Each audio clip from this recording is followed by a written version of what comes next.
Magandang gabi sa inyong lahat, and right now andito na naman manggugulo sa inyo and mag-explain to help you understand what's going to happen in this fight. Yes, alright, so it's the GPL 2014 spring season. Our first match of the night will be between IPT versus the BKT, and actually last night they already had one game, and BKT was actually able to pick a win over IPT. So in game na po tayo, let's go into the Summer's Rift, to the drafting phase of the portion of the game. Alright, so on the blue side, we have IPT again, with IPT Rebenga being the jungler, IPT Hero the top lane, IPT Light mid lane, IPT Fear, and IPT Shadow would be their bottom carry. Okay, and the Bangkok Titans naman, for their jungle, there's Kaiser, BKT Kaiser, and then for their top, there's this BKT Ndd, and then sa kanilang mid ay si BKT Intreso, and then for their bottom ADR will be BKT Lloyd, and then for the support will be BKT Warlock. Alright, so looking at the bans, IPT decided to go with the bans on Ziggs, Lulu, and Elise in this game, while BKT decided to pick up ban out Evelyn, Nidalee, and they're still deciding on their last ban, so this would be interesting. So far, they've banned one jungler and one mid lane. It looks like they decided to go with the Yasuo ban since Yasuo is really strong right now. Alright, so IPT deciding to lock in right away the Gragas now. We've seen Gragas being played a lot in the top lane as he's a very good tanker. He can also be played as a jungler and also an AP carry. So this is a good pick coming from IPT since Gragas is also a very flexible champion in this season. And then if you can see, Jay, no, pag tinignan mo yung ban nila, wala si Casa din. So it's a little, ano ba tawag doon? Parang bibigyan nata nila ng chance na mapunta ulit si Casa din sa Summoner's Rift natin. Yes, actually, although Casa din almost top banner pick shot so far this season, there were a few times na hindi rin siya ginamit even though hindi siya binan because hindi na siya medyo popular dun sa mga team compositions. Although, I wouldn't be surprised kung somebody still decides to pick up the Cassidin. So, we'll have to wait and see what they'll do with this. Also, by the way, we are actually using 4.3 patches right in this game, and there were some nerfs with Cassidin dito sa patch na to. So, baka that's the reason why medyo they're staying away, not banning Cassidin yet, and they feel like maybe people won't be using him yet since hindi pa nila napag-practicean yung Cassidin very well. Hindi pa masyadong na-utilize yung bagong nerfs sa kanya. Actually, yung mga nerfs naman kay Cassidin are not that big, pero reduction in damage in almost 2 of his skills could be a big difference also in the early game. So, yun, like I mentioned, baka they're just shying away from it for the meantime habang nobody's got the chance to practice it. So, let's see if they decide to still pick it up. Alright, so the first pick coming from BKT is the top lane and their support. We'll have Renekton on top lane, very standard pick, very strong early to mid game. Of course, Renekton doesn't really scale that well in the late game. He has to continue his snowballing potential para maging malakas pa rin siya sa late game. While naman si Thresh, of course, very popular support pick na yun siya. And of course, a lot of people pick up Thresh because of the utility he provides for the team. And then for IPT team, they pick up Lucian as their ADR. There are times na Lucian is very good, pero there are times na kapag inano siya, shut down talaga siya, he'll be shut down totally. Pero nakakahabol pa naman siya when it comes to Sia. So tingnan natin kung gaano kagaling gagamitin ni IPT Fear itong si Lucian versus kay si Fear. Actually, magiging mainit natin yung labanan since Thresh has the wife of Lucian, and this time they won't be together in the same team. They'll be in the opposite team. So definitely, Lucian will definitely want to take revenge for his wife in this game. Now, of course, we've got Pantheon. I think this will definitely be a Pantheon jungle. So I think ko si Rebecca ang gagamit na sa jungle. He's used this a few times before. Not so bad using this Pantheon.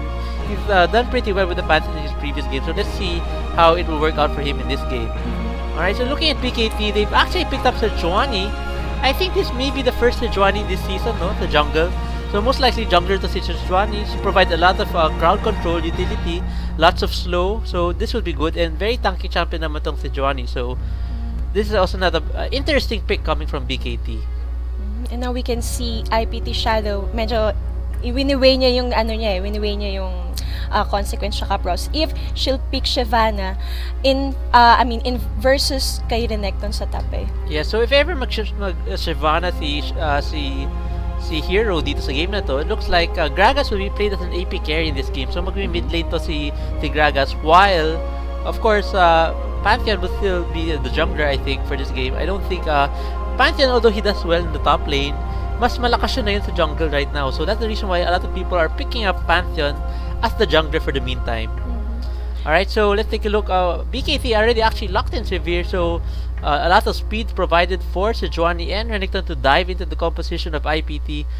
Although I like the lineup of IPT since they have a lot of disengage with Zyra and the Gragas ultimate, the barrel, which allows him to displace the members of BKT. Now, of course, again, the thing about Gragas and other champions that have a lot of crowd control like Zyra, kailangan sakto yung timing ng ultimate niya since pwede niya i-displace yung mga champions away from the ultimate of Zyra. So, nonetheless, I think the bottom lane of IPT is pretty strong, but BKT's lineup, which is Thresh and Severe, also provide a lot of poke and also have very good wave clearing. Alright, and then tingin ko dito sa IPT, ang gagawin nila is more on silang maunang mag-initiate eh. What do you think?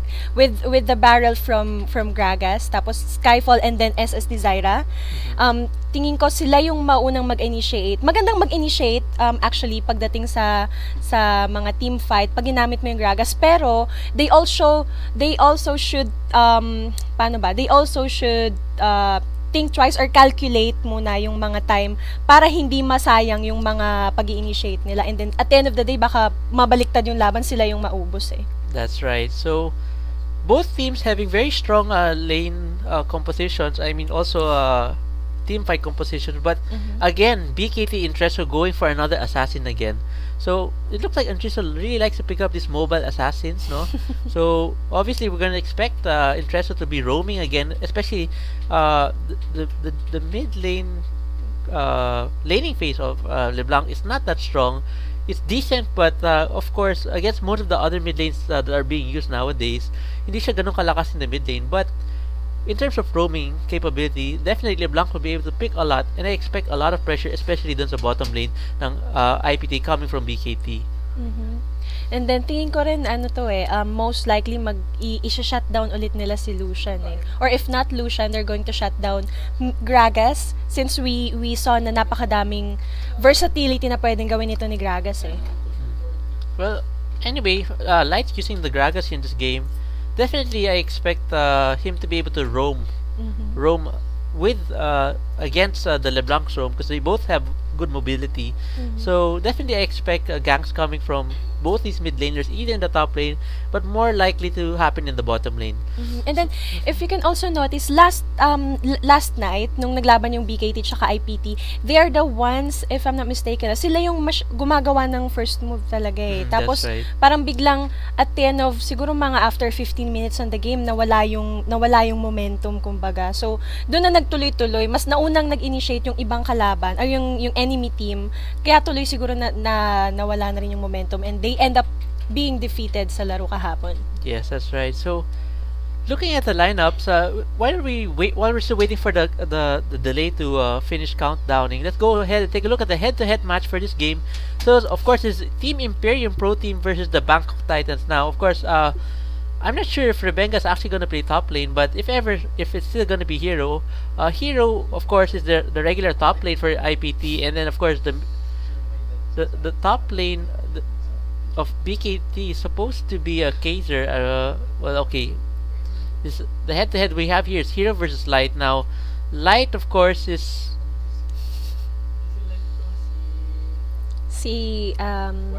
Warlock. Okay, BKT Warlock. It looks like there's some lane swaps here, so there isn't really much to talk about this right now. So let's going back again into the champion select. Let's talk about the compositions. Now, I was mentioning a while ago that Sejuani very interesting pickup here from BK and Ndd. Now, this is a very actually Sejuani is a very strong jungler. Now, the interesting about this is that that's probably what Ndd could use to disengage the team fights coming from IPT, and of course this will definitely allow Intresso to be able to burst down champions much easier, since once he casts his ultimate, it stuns or freezes the champions or the members of IPT. Madali na mababurst down ni LeBlanc. So basically, we just have to hope that IPT Light should be able to avoid that and be able to or IPT Fear rather would be able to escape that ultimate so that he won't get bursted down by the LeBlanc. Yung tama ka dyan. And then also, kailangan kung magko-continue sila being aggressive, they should do it tuloy-tuloy. Hindi yung first 15 minutes lang aggressive and then onwards ng laro hindi na aggressive eh. Mas maganda kung tuloy-tuloy para tuloy-tuloy din yung momentum, hindi na puputol. That's right. Alright, so let's talk about the bottom lane. Now, we have Zyra being picked up already for the second or third time, I believe, this season. Now, actually, Zyra, the last time someone picked up Zyra, that team actually won. So Zyra has a lot of strong poking potential at the early game. Of course, Thresh also can go toe-to-toe with Zyra since he also is a ranged champion. Although, I believe in this patch, na-nerf yata yung range ni Thresh by about 25 yata, 25 range nerf. So, let's see if this will affect the harassing potential of Warlock on this Thresh this game. And of course, Zyra has her plants and her seeds to be able to spot the ward. So this should allow Lucian to have a fairly safe laning phase at the early game and protect. And for sure, Zyra should be able to protect IPT Fear at the early parts of the game. Alright, so we're in game now, and there's a slight pause. Of course, they're just making sure that all their settings are correct before we proceed with this game. And looking at the compositions, it would be interesting to see if there will be any level 1 ganks this game. So joining me now, actually, we have Gigi Spear to help me shoutcast the rest of the game. Thank you, Jeff, for assisting me at the start of the show. Hello, Gigi Spear. Welcome back. So ito na, we're watching a match between Team IPT versus the Bangkok Titans. So far ngayon, ito yung team na naglaban din kagabi. Yes. They're the first game last night, and unfortunately, IPT got defeated. Pero so far, let's see how Team IPT will dominate this game against team member of the BKT. Knowing na sobrang hirap ng pinagdaanan nila kahapon. Both teams dito having the 0-0 score, but with the advantage of 1 win dito para sa BKT. Meron na silang score ngayon. And take note, nasa bottom na ang team ng IPT dito. They have to win this game in order to get their feet back sa GPL natin. I really feel like IPT will really want to win this game. They want to get back at BKT for taking that first win over them and making sure that BKT does not leave them here at the bottom of the standings of Group A. So, let's see if IPT was able to prepare enough to be able to overcome the new lineup of BKT. I was mentioning a while ago na may Sejuani sila as a jungler. Now, Sejuani as a jungler, medyo okay yung clear time niya, pero, and she also provides a lot of CC, but in terms of carrying, Pantheon could definitely do a lot more damage towards the later part of the game. Yeah, so far sa ating jungle dito, having Pantheon versus Sejuani. Sejuani have the good crowd control skills dito against his opponent. And also at the same time, ang advantage lang dito ni Pantheon as the jungler ay yung kanyang global presence or semi-global presence, or should I say na That's right. almost a global presence na dito since sobrang laki ng advantage na magagawa niya once gumang siya ng enemy lanes dito, once he reached level 6. And as you can see, Team IPT switch their roles. Rebenga have to go to the top lane, Hero for their jungler. That's right. Still the same, Light, Fear, and Shadow. So Hatred nagpahinga muna, and Shadow will go for the support player muna ngayon for the team members of the IPT. And the same time for Team BKT, they have Geyser, same, Ndd as their jungler, Intresso for their AP carry mid, and Lloyd for the AD carry, and then support as Warlock. Yes, it looks like mukhang talagang pinaghadaan ni IPT to, no? So since they even decided to do a role swap just to counter the lineup of BKT. So hopefully this role swap would actually benefit IPT to the better. Dito mo mapapansin na talagang hanggang ngayon, Team IPT is still adjusting sa mga possible na magawa nila sa laban nila against the team ng BKT dito. And they have to think what to do if ever na magkaroon ng mga team fight. So far for the lineup ng Team IPT, they have Rebenga using Shyvana. in the top lane against kay Renekton. We all know na laging magkalaban tong si Shyvana and si Renekton in the top lane. And like what we are seeing, laging nananalo dito si Shyvana, but still mga kaibigan in the bottom lane, a gang between two members of IPT and BKT dito. Warlock still wala siyang death sentence to secure a life of the members of IPT, but with the ignite, IPT Fear was about to go down. Still, a very good job in the bottom lane, utilizing that skills. Mga kaibigan, with the Flay, kay Warlock dito. Do you think it's a good idea to get to Flay as your first kill dito since wala pa nangyayari dapat? Usually, ang mga player natin, hanggat level 1 sila, they will not put any skill dito hanggat wala pa nangyayari team fight. But Warlock was so impatient na you getting this Flay first before getting the death sentence. The reason why I think he decided to go for Flay first is because Flay has a shorter cooldown than the death sentence. Plus, it's a AoE skill which allows him to hit 2 champions, both Shadow and Fear, could have been hit or was hit by that Flay. So basically, parang just to win that early level 1 fight, kinuha niya yung Flay. Unfortunately, hindi sila nakakuha ng kill doon, and a very good job still in the bottom lane para kay Shadow and kay Fear dito. They're trying to get their CS at the bottom lane. A death sentence attempt para dito kay Warlock, but with a good timing of his play, IPT was about to go down. Yes, a first blood for their team dito in the bottom lane. A very good job for team ng BKT. A good flash in para dito kay flash out kanina kay from Warlock, but still in the meeting mga kaibigan, gang from Hero trying to get the life of Intreso dito with the ignite coming from Light. They got the life of BKT Intreso, and still MTD with his tanky champion dito, they be able to get the life of this champion, but a body slam and then a followed up stun by Hero in the mid lane. With that, a double kill for him. A great advantage in the mid lane dito para kay Hero. Para kay Light against his opponent na si Intreso. Yes, actually that was really good job coming from Light. Even though his life was less than 100 HP, with good communication with IPT Hero, they were able to still aggressively take the life of BKT and in the end take the double buffs.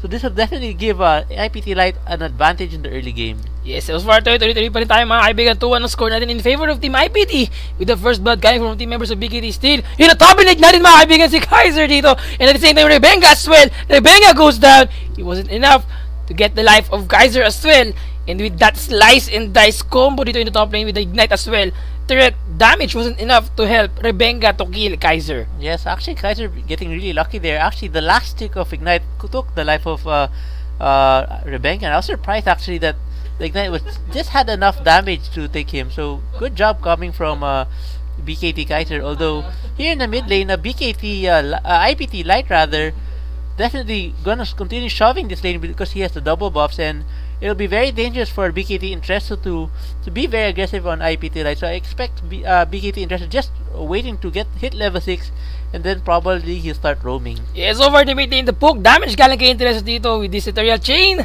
Light taking so much damage dito, almost half of his life is gone with that poke damage galing to kay LeBlanc in the mid lane. Still in the bottom lane, having the CS advantage for Team BKT dito with a death sentence para kay Fear. Fear was about to go down, but he have to use his dash out, secure his life dito, and yet again mga kaibigan in the mid lane, clash na naman with the ignite coming from LeBlanc. It wasn't enough to get the life of IPT Light dito. Yes, that's right. So BKT Kaiser doing some harass on IPT Rebenga here in the top lane now.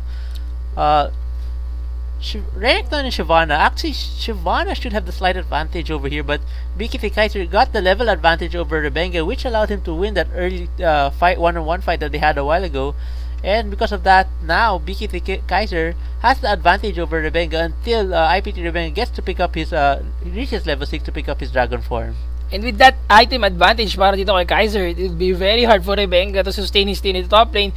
With the pickaxe dito, the damage output coming from his first kill dito, and then yung slicing this niya, as you can see, just one whack in a whack combo dito in the top lane to get the life of Rebenga. It wasn't enough yet para kay Kaiser dito. Still, he have his dominance na ngayon mga kaibigan, and if ever na magkaroon ng team fight in the top lane, again coming from the team members of IPT, it wasn't enough. I think hindi ito enough to kill Kaiser with his dominance sa mga pagkakataong ito. Yes, alright. Looking at the CS right now, as you can see, not only does Kaiser have the level advantage, but he has a CS advantage of over 20 CS at this early in the game. And Kaiser actually picked up a pickaxe, so definitely looks like he's gonna go for a Tiamat. Yes, agang in the bottom lane, Hero jumped in para dito kay Warlock to get the life of one champion of Team BKT, but they have to disengage since with that flay, very napaka-effective talaga ng skill na to, yung flay niya. Not only it can disengage a team member of your opponent, also makakatulong siya dito na maset ng maayos yung death sentence. That's right. So you have to secure the objective of using your flay very well sa mga teamfight na mangyayari dito.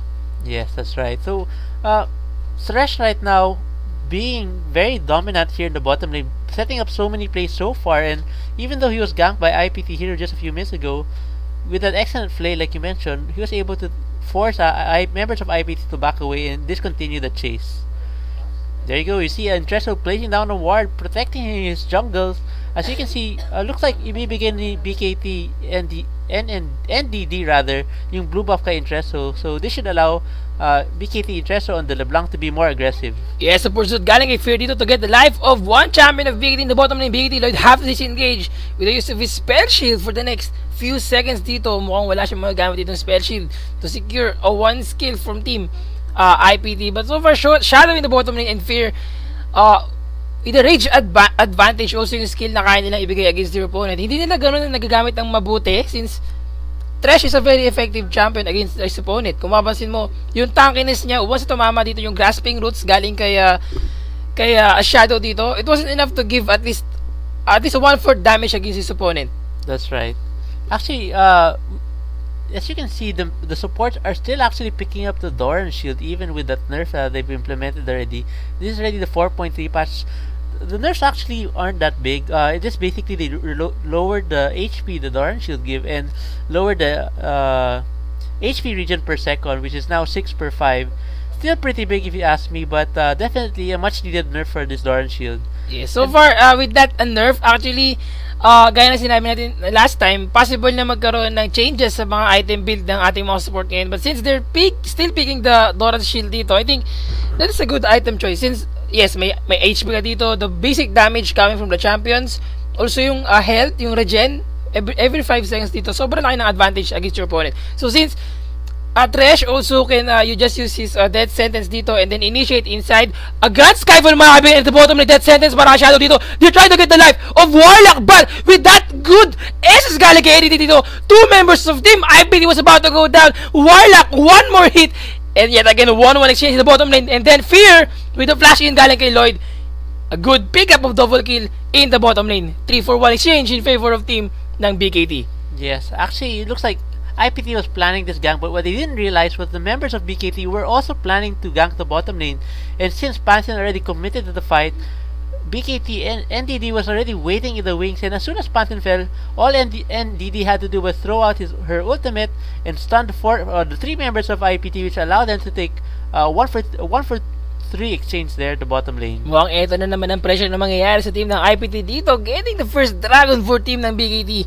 It's about time na makita natin na sobrang mabibigyan na sila ng pressure against his opponent. So what team IPT might do sa laban nito ay secure nila yung second Baron, yung Dragon if ever. But since this is early game pa lang tayo dito, sobrang aga nilang kinuha yung Dragon. Hindi pa ganun kalaki yung gold na possible nila makuha with that Dragon. That's right. And since habang tumatagal, mas lumalaki yung gold nito, if ever na makuha to ng IPT for the next Dragon na mag-spawn ulit, kaya-kaya nilang humabol sa laban na to. And so far, still, wala pang third to wasak and laning phase pa rin na nangyayari dito. With the ganks coming from the bottom lane kanina, both a jungler ganked that lane. With the Grand Skyfall galing dito kay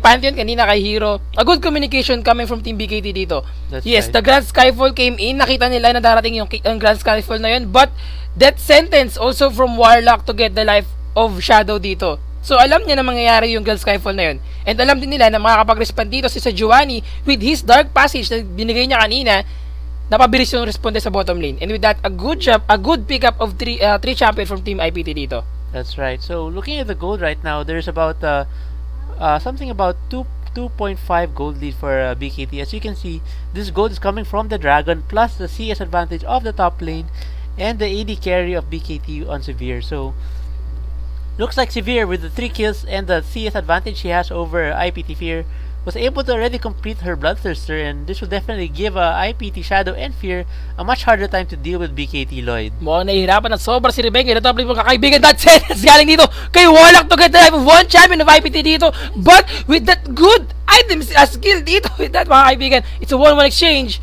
And, I mean, tuna ito in the mid lane as well. So far, a very good coordination for Team IPT dito using the explosive cast to disengage a one champion, but kitang-kita natin na naabot pa itong si Shadow. Yes, nakaligtas kanina si Fear. In the bottom lane, 4-7 ang score natin. Grabe damage output na ginagawa dito ni Relictor in the top lane. Sejuani have to get his Giant's Bed and then yung kanyang armor dito to secure his life of being a tanky champion in the top lane. And so far ngayon, 1-0 ang score natin in the top lane, 0-1 para dito kay Rebenga.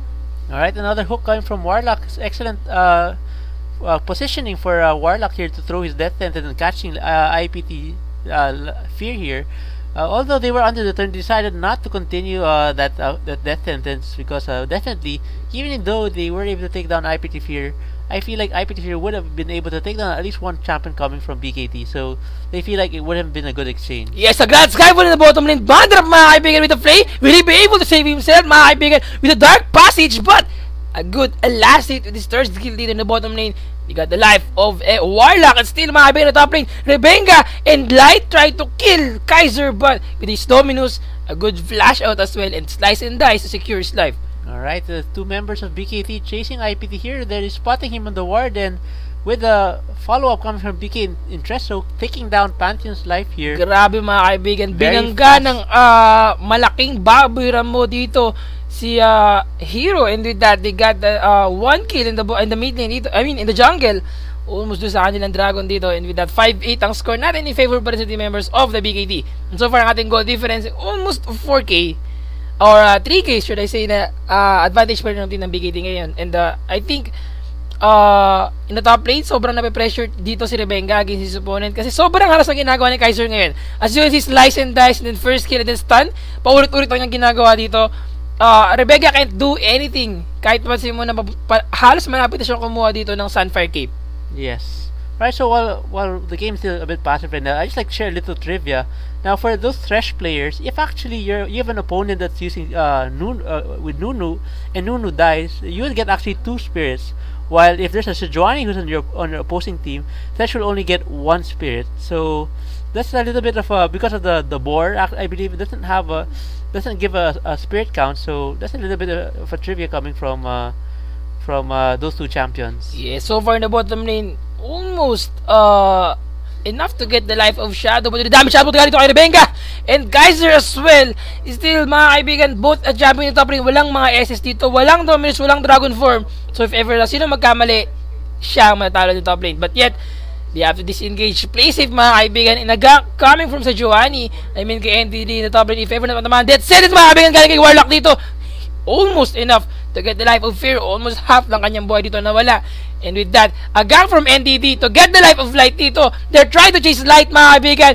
Baboy na mo, laban sa baboy na tao dito. What happened mga kaibigan? A good flash out and then explosive cast. Para tayo sila dito ng ng Baron. And yet again, Buyers been pop out para kay Fear dito. But with the Ignite, Warlock got the kill of IPT Fear dito. And yet again, Shadow have to disengage. IPT Hero still chasing Lloyd dito. And the Buyers been popped out with the good mechanics. It wasn't enough to save himself. And with that, another pick up of kill para kay IPT Hero. Yes, IPT Hero doing a good job here in the bottom lane. On the top lane though, it's been there hasn't been any ganks yet, except for this one from BKT Ndd trying to protect the top lane third of BKT and forcing IPT Rebenga to back away from his tower push here in the top lane.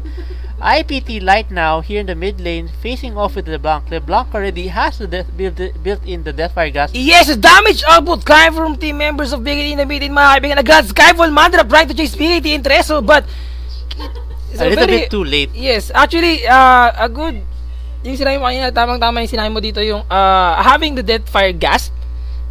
Actually, it was enough to burst any champion dito from the members of IPT. Yes. And I think kahit si Shyvana, possible niya na ma-burst dito. But I don't think he can kill Shyvana. But yet, almost 1/4 ang HP niya matitira dito with the burst na manggagaling sa kanya. Yeah. Dragon na respawn. Ano na kayo mangyayari dito sa laban na ito? A stun galing kay Hero. Almost enough mga kaibigan with the third damage dito. Still, hindi nila alam na kinukuha ngayon ng team BKT ang Dragon. 3 members of IPT and 3 members of BKT is trying to get this Dragon. Will this be another Dragon 14 ng BKT? Death sentence mga kaibigan to get the life of IPT Hero dito. He have to use his SS dito. Laser gun galing kay IPT Fear. But they have to flash out and then disengage mga kaibigan. And I think if ever na mahuli nila itong dalawang champion na ito, another advantage for them to kill the dragon. A good respawn galing kay Light dito. A death sentence and then ignite mga kaibigan. Ethereal Chain, double kill para sa ating kaibigan na si Intreso. And with that mga kaibigan, IPT Fear nangangarap pa kanyang buhay dito with the red buff galing kay Lloyd. And a triple kill using his second skill dito. Yes, Intreso actually picking up the double kill since he fired his Death Fire Gas again on IPT Light. And since IPT Shadow already had low life, with the dash incoming from LeBlanc, was able to pick up a double kill. And again, you saw, since IPT Fear was all alone and the red buff wasn't severe, he was easily able to kite IPT Fear to low life. And Intreso just coming in to pick up to secure the kill. A flash in to see Intreso dito, and with that, binagsakan mga kaibigan ng kalangga, ay ng panangga, itong si LeBlanc in the mid lane. With that, a blue and the red buff para IPT Hero. So far in the mid lane, trying to get the life of Ndd dito. Still, the damage output coming from his spirit wasn't enough at least to secure a damage output against kay Ndd. Yes, there's a damage coming from him, but it wasn't enough mga kaibigan. Still, Tankiness dito, he have to use his SS dito. Light and Hero in the mid lane, ignited na siya dito by Kaiser, and with that, Kaiser got the life of IPT Hero. Explosive cast in the dragon form. I missed the dragon form dito mga kaibigan. Hindi alam kung anong gagawin dito in the mid lane ng team ng IPT. Still double kill for Hero. I mean kay BKT, Kaiser the top lane. Still with his dominus, will he be able to chase the life of Rebenga? They have to disengage it in the mid lane. Yes, actually, BKT Kaiser doing a lot of damage to Rebenga. Also, actually has the double buff right now. I believe he picked it up a while ago from IPT Hero, and because of this, it's definitely gonna give IPT Rebenga a hard time to deal with this Renekton with the double buff. And actually, he's already completed his Ravenous Hydra, so he's doing a lot of that burst damage with his spells and the passive coming from the Ravenous Hydra as well. Yes, medyo nakakalungkot yung pangyayari kaya in the middle. Kung papasin mo, medyo nagkaroon sila ng hindi pagkakasabay na hindi nag-synchronize yung kanilang skills dito. Explosive gas galing kay Light, and then a dragon form galing dito kay Rebenga. And just in time na paggamit nila explosive gas, nahiwala yung dalawang champion from team ng BKT, giving the chance for Rebenga to use his dragon form, but it missed dito since dalawang champion ay lumayo with the explosive gas. Yun yung sinasabi ko na medyo dangerous talaga sa explosive gas ni Gragas, no? Yes. Kasi it could negate the damage coming from the ultimates of the other champions. Like I said, like there's Pantheon, and there's of course the Sejuani and the Zyra all doing AoE damage, and that cast could sometimes force the members to the wrong direction. Yes, a good explosive gas in the mid lane mga kaibigan. IPT Hero save himself dito in the mid lane, and yet again, a good dragon form galing kay Rebenga. BKT Interest was about to escape with that damage output, but with this distortion, nakita siya dito ng asunog siya ng apoy ni Rebenga. So far in the mid lane, they try to get the first tier turret in the mid lane. If ever na makuha nila to, they can at least make habol-habol of their amazing disadvantage in the mid lane mga kaibigan. Still, Warlock versus an AP champion in the bottom lane. Will he be able to get the life of Light dito with a dark passage? IPT Light was about to go down, ignited, a missed boomerang galing kay BKT Lloyd dito, but again, IPT Light so close to being for dying in the bottom lane. Still mga kaibigan, IPT Hero trying to chase BKT Lloyd with the damage output. So much damage in the bottom lane. Still, IPT responded with Dark Passage, and then followed back galing kay Shadow dito. They tried to get the life of BKT Warlock, but since alam nila dito na may disadvantage sila, a death sentence galing kay Warlock dito to get the life of Shadow. Will Ndd be able to get the life of this champion dito? An SS guy from team members of the IPT. It wasn't enough to save himself, and yet again, IPT Rebenga is trying to chase the bottom lane. And the Dark Passage saved by Warlock, itong si Kaiser. Yes, going back to Ndd on Sejuani, no? So far, all the ultimate that he has used has been on the spot, and because of that, they're able to easily pick up kills. And actually, I have to commend Warlock for his hooks. Almost all his hooks has caught somebody, and almost all his hooks also secured a kill for them as well. So, good job coming from the jungler and BKT, allowing their team to secure kills one after the other. Yeah, so far, siguro mas okay kung meron tayong na record ng hook. Kumbaga, meron tayong MVP hook award kasi sobrang galing nitong si Warlock na yun. Si Green Tea. So far, siya isa sa pinakamagagaling na trash na kilala ko dito. And I think with the trash lineup in the bottom lane, trash versus Shadow or dun si Zyra, nahihirapan si Zyra na ma-secure yung kanyang skills dito to shot any champion of team BKT. That's right. So, basically Sejuani, being a jungler, she provides a lot of team fight damage since she has all her spells deal AoE damage, and then although she's not a very good duelist, like she can't go one-on-one with Pantheon or pretty much any champion, but in a team fight she's very effective, being able to do a lot of magic damage to all members with her knockups, her stuns, her slows. Yes. So and she's very tanky at the same time, so it's really hard to deal with somebody like that. And of course the ultimate that stuns multiple champions, especially if they're grouped up together, allowing the members of like BKT Lloyd and Interesto to assassinate champions while they're stunned. So far, the top lane, 11-18 ang ating score dito. Having the advantage ba yun para kay Kaiser? CS natin, kitang-kita natin, almost 100 CS na ang gap nitong si Rebenga versus kay Kaiser na top lane. And do you think, at this point of time, we're seeing na naging effective ba yung pag-swap ng role dito ni Rebenga and then ni Hero? Well, for Rebenga, I feel like being in the top lane, it hasn't worked out for him in this game. As you can see, he's really behind in CS right now to this Renekton. But for the Pantheon, or for IPT Hero being the Pantheon in this game, although he's also behind in CS, he has picked up a lot of good kills and was able to do a lot of follow-up damage. But as you can see, the chunk damage guy from Team IPT dito with the SS followed up by the Ethereal Chain from team members of IPT, I mean BKT, a double kill para kay Intereso, and that would give the greatest disadvantage of this game, and they are about to get the dragon for the next 10 seconds. Yeah, so I believe this is the third dragon already if ever they pick this up. So as you can see, the gold lead now is a little bit over 10,000 right now, and this is because of all the third pushes. As you can see, IPT again has not pushed a single third of BKT. This seems to be, although IPT does really good or in the team fights and they're able to still pick up a lot of kills, they still lose in a lot of the rotations, and they're unable to pick up these thirds that are very important to winning the game.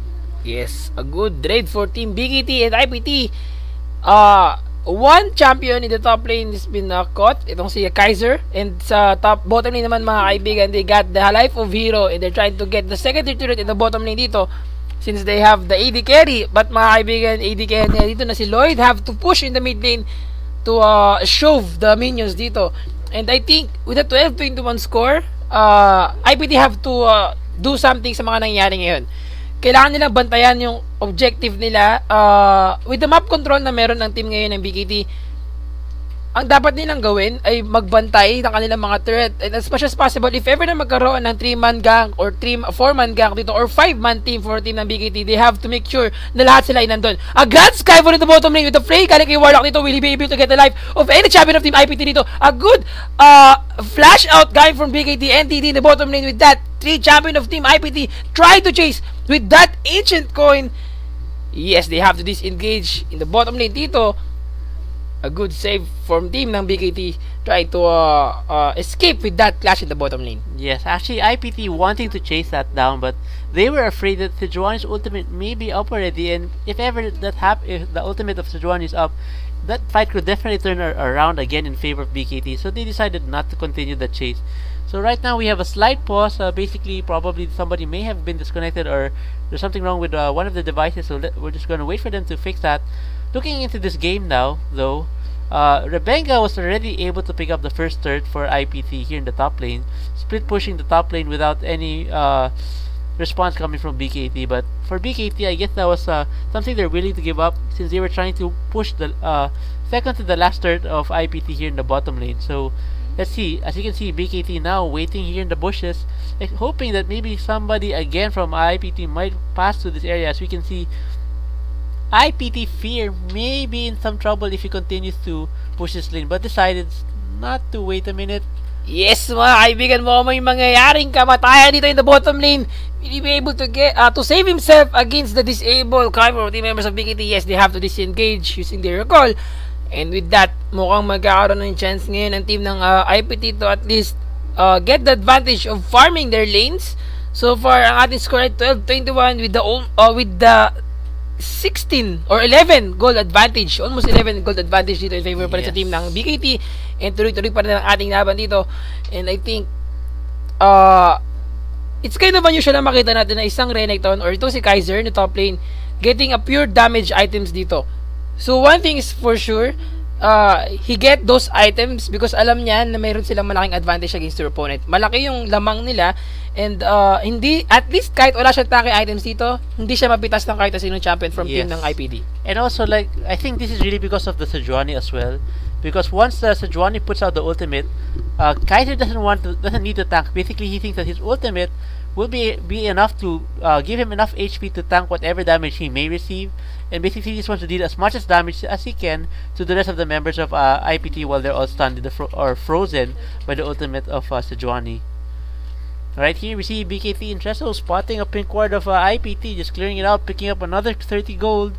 And BKT definitely dominating right now the jungle of IPT here, and IPT unable to do anything about it at the moment. Yes, sa lahat ng di nakakaalam, ang team ng IPT ay Imperium Pro Team at ang team ng BKT ay Bangkok Titan. So far, the lineup from team IPT dito in the bottom lane, we have in the mid lane we have IPT Rebenga, IPT Fear, IPT Hero, IPT Shadow, and IPT Light. And as well at the same time sa BKT, we have Kaiser, Ndd, Intresso, Lloyd, and Warlock. And at this point of time, BKT is trying to get the secondary turret in the mid lane, and if ever napabayaan nila itong makuha, if ever matabayaan ito ng team ng IPT na makuha kagad yung secondary turret nila, mas mahihirapan silang mag-control ng kanilang mapa. Makikita natin dito yung disadvantage nila throughout the game. That's right. Alright, so as you can see, medyo, I'm surprised BKT is not trying to pressure IPT that much. They are trying to push the mid lane, but they're also being very careful about this. Right now, and Ndd just picking up his red buff. Gonna clear out his own jungle to pick up some gold and pick up a few more items to get a little bit more tank here. Standard build actually coming from Sejuani, picking up the Spirit of the Ancient Golem and Sunfire Cape, and decided to pick up, actually the boost of mobility has been, not a bit nerfed, but has been changed slightly. It has a lower base movement speed, but the maximum movement speed is still the same. So it's interesting how this changes did not affect Sejuani's lane or gaming in this game. And I think with that mobility boots changes dito, I think medyo mahihirapan mag-adjust dito yung mga usually yung mga ani na gumagamit ng mobility boots. Alam natin na yung ani dito, he can secure yung stance niya against his opponent kapag naka-mobility boost siya. Makabigay na death sentence in the bottom lane. In the mid lane dito, good SS carry for Sejuani. But yet again, a dark passage. Two members of team BKT dito was left behind. A dragon for Palay Benga. They got the life of BKT Lloyd. Shadow goes down. Three members of team IPT was left makabigay in the bottom, I mean in the mid lane dito. And yet again, they're trying to chase three members of BKT. 40-23 ang score natin. It's a 2-for-2 exchange. Wala sila gaano nakuha ang advantage doon, but yet again mga kaibigan, IPT will try to chase Ndd dito. Intresso and Kaiser waiting in the tri-bush.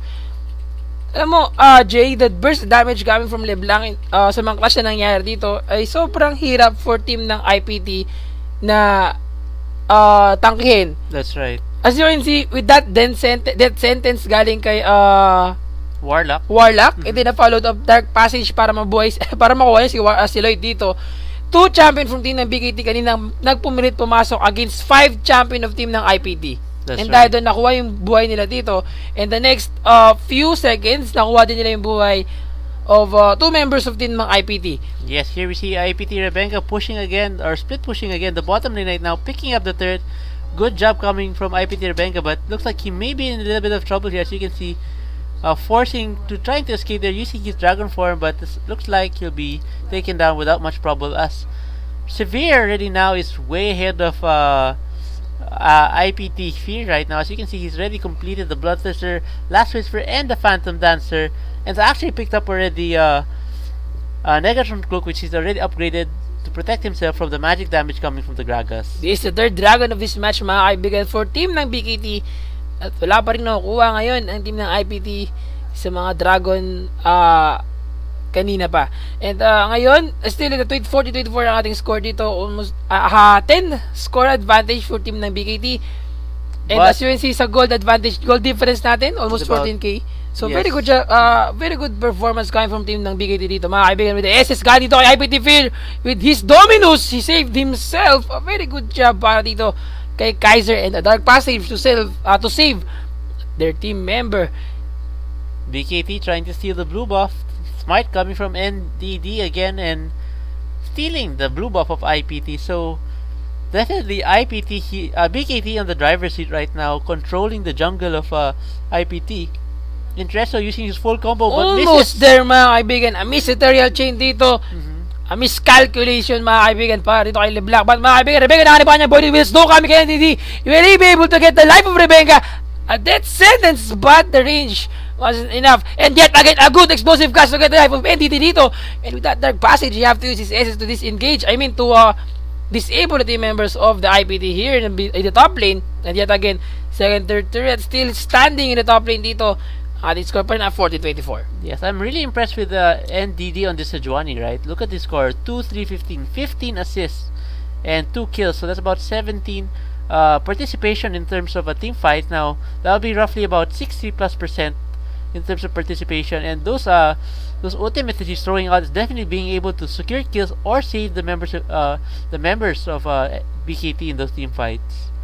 So here we see Hero just clearing out the wolves this time. It looks like there might be a Baron dance very soon now. I have a feeling that BKT might start taking this Baron since they've already laid down a few wards in the blue area of IPT, and they basically covered all the entrances to the Baron coming from the base of IPT.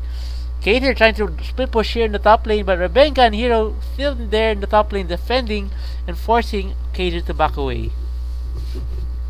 Alright, so here we see Shadow clearing another ward. So looks like members of BKT pinging on the Baron. Looks like they may start this. Kater just trying to distract IPT Rebecca from going away from the top lane minion push coming from BKT, and IPT Fear may get caught by Intereso. Yes, the damage output galing kay Intereso dito. So much damage para kay IPT Fear in the jungle dito. Yet again, mga kaibigan, distortion galing kay Intereso, trying to get the life of one champion of BKT. And yet again, mga kaibigan, Rebecca was step behind dito. One champion against 3 champion dito, mga kaibigan, with distortion. Will they be able to get the life? And yes, they do. Ace, mga kaibigan, for team ng BKT dito. And yet again, it's a 1-4-5 exchange in favor of team ng BKT. Now this is interesting. BKT deciding to still go for Baron even if they have low health and they don't have their AD carry to do most of the damage. So let's see if Baron might take down LeBlanc's life down to 200. As you can see, Kater coming closer to try to tank up the Baron for the rest of the team.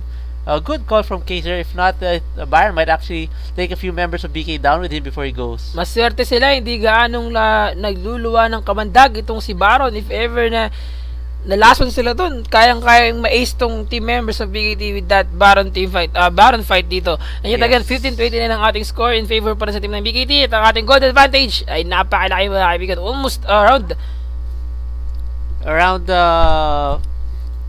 12,000 plus gold advantage. Yes, do the math, Jay. And yeah, very good job with so far ngayon. We're seeing na the IPT sa performance nila ngayon, I think what can you say sa performance nila? Ano sa tingin mo yung kailangan nilang gawin to secure their objective and also para makahabol sa laban nila if ever nakaya pa nila? Right now, IPT doesn't really stand a chance of winning this game. The only thing they can hope for is that BKT overcommits or makes some mistakes, and IPT should, right after making that mistake, IPT should take advantage by pushing down the mid lane and try to get back some of that gold advantage that BKT has right now. But in terms of the team fights and the positioning and map control that BKT has right now, I don't see IPT having a good chance of going toe-to-toe with them. Yes, Intereso got the life of light dito, mga kaibigan. Kaiser was about to go down. A dragon form galing kay Rebecca. They're trying to chase Intereso, but with this distortion, he disengaged. And yet again, it's a 1-1 exchange dito. Both a champion in the mid lane kanina. Light have to risk his life dito in the mid lane to get the life of one champion of BKT. And yet again, BKT trying to defend the top lane. 4 vs 4, mga kaibigan. That sentence coming from team members. A good 4 members of IPT got caught by the Glacial Prisons dito. A Flay, 2 members of team ng IPT. A death sentence as well. Hero, last man standing. But with the last hit coming from Intereso, it's an ace. Yes, like I mentioned, Ndd with that Glacial Prison locking down 3 champions of IPT and basically severe Intereso and Warlock being able to lay down a lot of damage and basically blowing up the whole team of IPT there in that last team fight. Right, looks like BKT may decide to try to push this game with only IPT Light left to defend this base. Ndd being very tanky, using with this bar tanking the turret shots right now, and just one more Nexus turret down, and that would be just the Nexus left for BKT.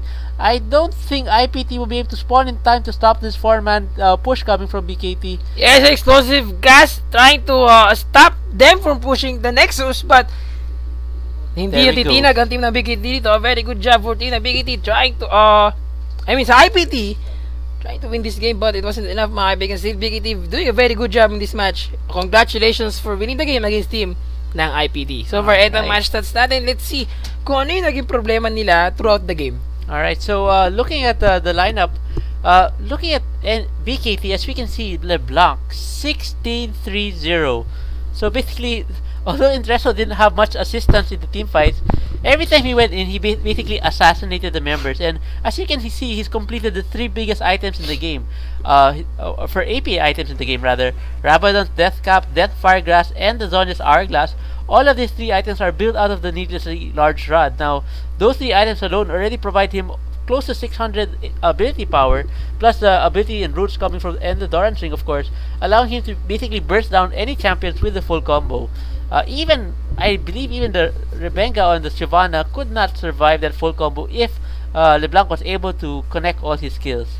Now, NDD and Warlock, I have to say, were the key players in this game, because both of them did an excellent job of locking down the members of IPT with the hook, the box, and the Glacial Prisons, being basically locking down the members of IPT unable to respond. Even Zyra's ultimate, since there's a delay, it's not enough time for them to respond to the ultimates coming from those 2 members of BKT. I would say na sobrang ganda na performance dito ni Kaiser na top lane against kay Rebenga. Rebenga was shut down throughout the game. Hindi siya makagawa ng paraan to at least tank a champion from team members of BKT dito. Yes, the damage output coming from team BKT, so much for them to handle. That's in the right. way they si Intereso can just burst down any champion dito. Pero like what happened before sa team ng MLE dito, when they're against the NFL, mapapansin mo, LeBlanc is a champion na magaling, malakas lang siya ng sobra hanggat hindi pa nakapag-farm ng iyong kalaban dito. That's right. As much as possible, mahayaan sana nila na umabot nila sa late game.